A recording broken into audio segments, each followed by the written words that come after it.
Focus groups of undecided voters watched last night's debate in Denver and New York, and they told CBS News analyst and Republican strategist Frank Luntz what they liked and didn't like. Frank, good morning. Good morning. And by the way, just to get these 25 people, we had well over 1,000 that we went through, because even people who claim that they're undecided have already decided the candidate that they won't vote for, but they're still trying to consider which one they will vote for. So, in fact, they're not undecided at all. So what did you learn from them? Well, 3 points, and you've got some great footage that I do want to call up. Number one, it's what you do in the first 90 seconds. That sets the tone for everything that follows. Second, you want to enumerate, because the more that you do and the more numbers you use, the more that voters think that you're using facts and specifics. And third, for these undecided voters, any appeal to bipartisanship is going to be embraced. It may turn off your hardcore supporters, but for that last, and I think it's truly only 3 or 4%, for them, the person that can work together with Congress and work across the aisle, that's the person they want to vote for. And in all 3 cases, as you've heard in the polling, Mitt Romney did better than Barack Obama. Frank, you mentioned it. Mitt Romney came out with his A game, and he came out strong in the beginning in his opening statement, which may have swayed undecided voters, especially middle-class voters. Let's listen to that and then talk about it. My plan has 5 basic parts. 1, get us energy independent, North American energy independent. That creates about 4 million jobs. Number 2, open up more trade, particularly in Latin America. Crack down on China if and when they cheat. Number 3, make sure our people have the skills they need to succeed, and the best schools in the world. We're far away from that now. Number 4, get us to a balanced budget.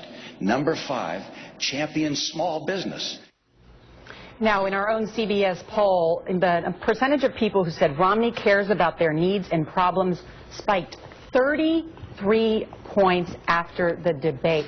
Frank, I think this is one of the most interesting things. Also, in Romney's opening statement, he talked about the person who had lost their job that came up to him, the person who approached Ann Romney and said, "Can you help us?" And Mitt Romney said this. I went back to the transcript this morning. The answer is yes, we can help. He said, yes, we can. Mitt Romney said, yes, we can help. How did your focus group respond to that?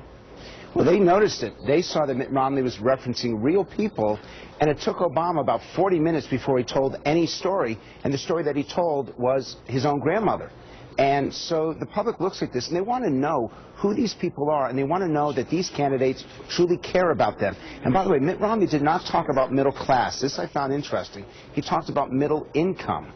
And there is a difference there. Romney's trying to make Obama be the one who's dividing and talking about class warfare. And so Romney's choice of that phrase, middle income, is significant. That is really interesting. Also, the focus group gave President Obama points for taking on Governor Romney for not having a backup plan on Obamacare. Let's show that clip and the dials. He says that he's going to close deductions and loopholes for his tax plan. That's how it's going to be paid for, but we don't know the details. He says that he's going to replace Dodd-Frank, Wall Street reform, but we don't know exactly which ones. He won't tell us. He now says he's going to replace Obamacare and assure that all the good things that are in it are going to be in there, and you don't have to worry.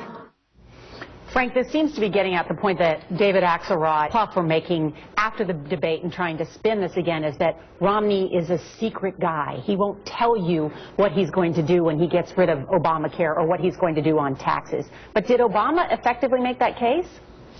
He made the case, and that was one of the rare cases where the Republicans were dialing him at a 60, which is a relatively positive. But the difference here is that when Mitt Romney talked in almost all of the dials, these weak Republicans and weak Democrats moved together. When Barack Obama talked, and they're all undecided voters, there was a much greater split in the response. So it was Obama who was more polarizing. And the key for this election, for that debate, was for Mitt Romney to bring those weak Republicans back into his camp, people who he's lost over the last 30 days, and then start to move the debate into Barack Obama's territory. And he did do that. All right, Frank Luntz, thank you. Not Thank you. all the